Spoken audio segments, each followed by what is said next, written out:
process, and then suddenly, how do you come back? You feel like you're in a giant hole. Exactly. So we're going to have to see how they adjust for this game. Black is going to be played by the legend, Garry Kasparov. And, well, is he going to try to hold down short, who's playing the white pieces, or will he go extremely aggressively and try to win from the beginning? Well, again, we see he gets immediately into attack mode.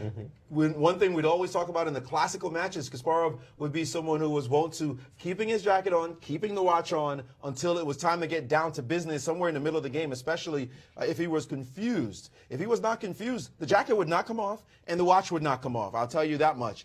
The jacket almost never comes off, as a matter of fact, because usually he's just beating on you. But in this case, he knows he's at 5 minutes already. He doesn't want any impediments, so both of those come off, and the clock has been pressed, and they have begun this game. And the move D4, it looks like. C4 actually has been played. C4, G6 quickly, and Kasparov gaining the 3 seconds, as we see there. It's called a delay, but in fact, he's getting 3 seconds once he moves. So the clock ticks down, and then he gains the 3 seconds. And Short, uncharacteristically, is thinking after the first move. Well, there's a lot of choices here. He's not exactly calculating. He's simply trying to decide which setup do I want to play. They're going to go for this kind of non-committal English in which, well, Black now commits into the symmetrical English. A very common idea. We've seen this played, thousands and thousands of times. Black has several options. Recently, this plan with D6 and E5 has become extremely popular. Very solid way of playing. Extremely solid. It's one of my favorite ways of playing the symmetrical English as Black, so we're going to see if that happens. But there's other choices, of course. You can go symmetrical with knight F6 at some point. You can play E6 and D5. There are so many choices here. And Short played this move D3. But I have to say, all that time he spent, too, it is a blitz game, and we were expecting to see the first 5 moves be blitzed out. After all, he's played E6 instead of your plan of D6, E5 after this move D3. But he's spending, it seems, quite a bit of time on every single move here. Yeah, I think he should have made a note in his score sheet that this is a blitz game. Maybe it would have helped him. Wow, said tongue-in-cheek. Well, the knight has gone H3 to F4. There'll be no note-taking at this table. And 4:44 for Kasparov. He's already ahead, quite a bit of time on the clock.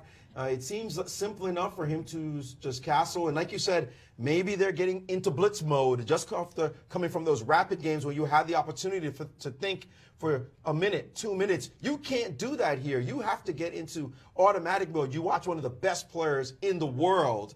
Number 2, I believe, on the list is Hikaru Nakamura. This guy doesn't spend more than 4 seconds on any move. I mean, he's just like clip, clip, clip. Of course not. But I really like what Short's doing, even though it took him a little bit of time. It's a very clever setup where you first play D3 and you wait for Black to decide how he's going to develop. And this idea of playing knight H3, F4 is specifically good against the setup with E6, knight G7, because white controls D5.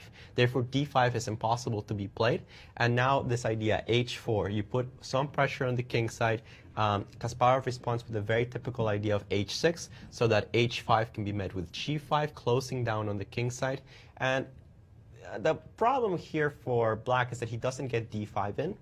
So it's not as comfortable as some other options when the white knight doesn't go to F4. Well, we just saw the move Queen D2 and B5. Yeah, these are all common ideas.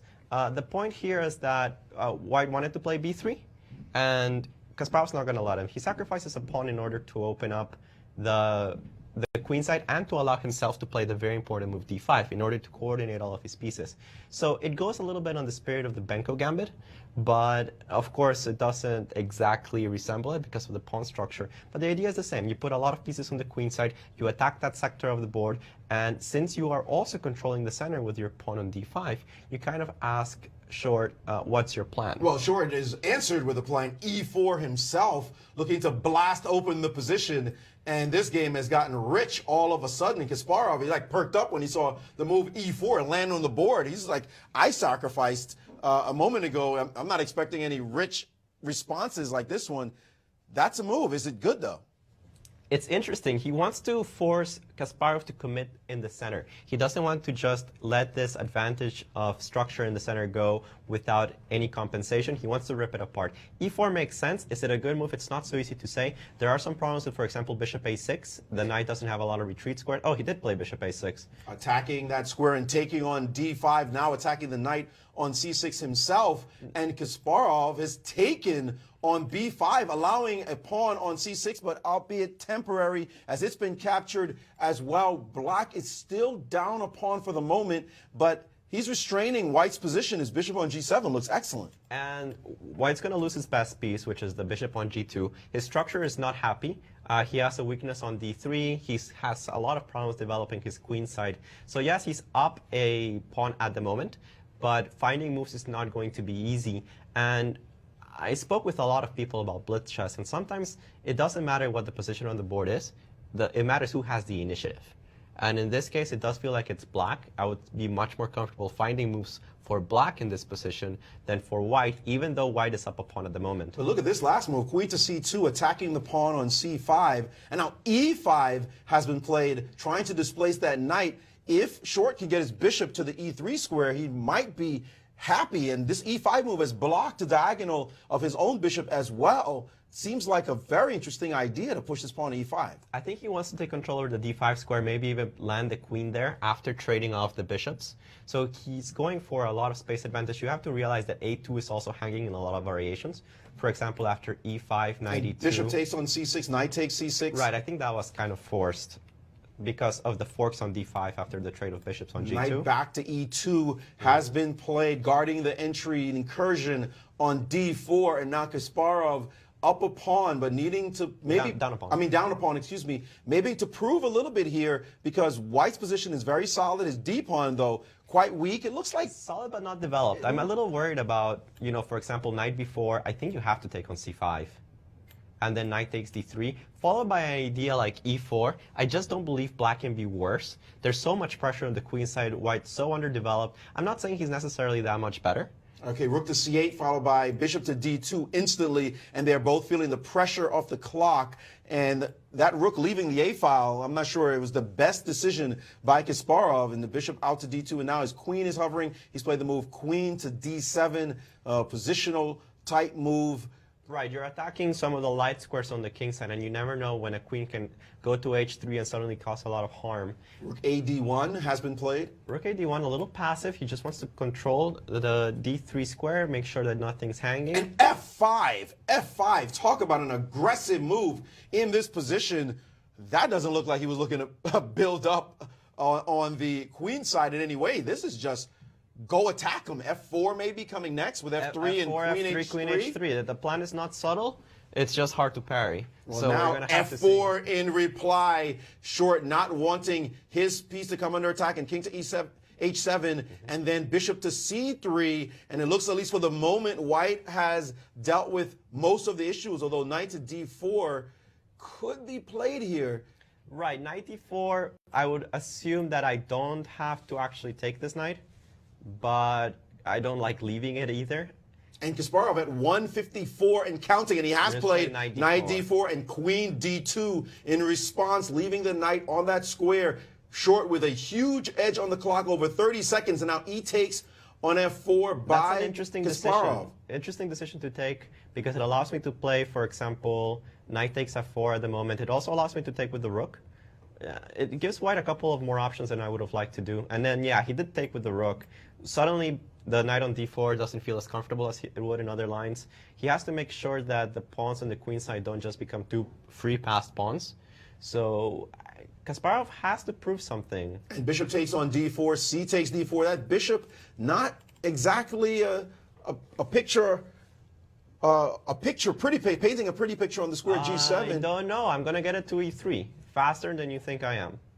Well, we want to see that, but the e3 square is under attack at the moment. There is the possibility of rook to e3 at any moment, and doubling on the e-file as well. Well, I was thinking about the move h5, bishop h6, bishop comes to e3. Very uncomfortable. The king will not be very happy about that. Well, the rooks have doubled on the f-file, doubling down on that square. I'm not sure what the purpose there is, and now the rook has landed on e3. and he will be able to double rooks himself on the e-file. Where's the knight going to go? I'm not entirely sure what the point of doubling. Oh, there's the point, I guess, of doubling the rooks on the f-file is to challenge the 3 square. And now both pair of rooks doubled, and Kasparov ahead on the clock, 142 to 131. They're in a critical moment, and now knight to f4 has been played as the clocks tick down. Now queen to b7, attacking the rook on f3 and telling him to get off that square. What will he do? King g2 doesn't look great. Queen to g2, and now queen a6 hitting the a pawn, putting some pressure on the d pawn. b3 protecting the pawn, and 140 for Kasparov, 125 for Nigel. There's a lot of pressure at the moment, but White's position is holding. There are no more real threats to make immediately, so Kasparov needs to build up his position. And I actually am not a huge fan of having put the queen on a6. So I don't know. I feel like the idea of playing h5 and bishop h6 before was a little stronger. Well, White has not played h5. Look at that. h5 is in the position challenging Kasparov's king side. Yeah, why not? At the moment, it seems very logical to counterattack as it is. And what's this about? Bishop takes on f4. It looks like Short should be able to take on g6 with check. He does. The king, no, the queen can capture. And now pawn takes, and now the offer of a queen trade. This position looks like no way in the world White loses it. Oh, wait a minute. Now, unless a rook can appear on the g-file. Right, there's queen h5 at the moment. It's still dangerous for both sides. Both kings a little bit exposed. I would say White's in a little bit more of danger. Rook g8 is coming. You don't want to take on e3 because I take with the pawn, and then the pawn becomes very dangerous. Well, what's your next move? Attack. What's your next move here? Well, let's see. Maybe queen h3 is playable? No, queen h3 loses a rook, actually. Queen takes queen. Right. What do you do? Rook g8 is a huge threat. With 40 seconds left and ticking, Short is trying to figure out what to do about this move. Rook to g8. Yeah, this queen h5 move, very strong. It puts pressure on the rook on f3, which doesn't allow me a lot of simple ways. And he had decided he had to capture, and the threat is still there. Now queen to h2. Rook to g8 is on the board, king to h1, and now e2 sacrificing his queen. That's it. Kasparov with an amazing finish, showing his style, his skill, an amazing attacking game down upon all that time. But what a beautiful finish by Kasparov. Let's take a look at the analysis. He's looking jubilant there indeed after that victory. Just a beautiful game. Well, it's funny because Short opened the g-file. He thought he was going to take advantage of the g-file. He played h5, h takes g6, but he didn't have to. Had he actually just, I think, taken maybe on f4 at this point with maybe the rook, he wouldn't have been doing so badly. I guess he was worried about queen takes e3. Maybe there's actually some problems already, because once he played h5, he had to reckon with the possibility that black would use the g-file for himself. I really like this h5 move when he played it, but the more I look at it, the more I'm realizing, wait a second, black's the one that's using the g-file. Well, it was that queen on a6 that actually did it, because the queen was able to come over to that side. Let's take a look at the finish so that the fans can see why he resigned in this position. Queen takes g6, fantastic. And the queen h5 maybe just winning. Looks winning. I could not find a defense there. And definitely not in a minute. So. And after queen h2, rook check, king over e2. And now there's no way of defending the rook, because if you just move it away, the queen comes down to f3, checkmate on the next move. If you take my queen, I promote with devastating effects, and there's just nothing else to do. Amazing, an exciting game by Kasparov, showing his blitz skills. The next game should start in a few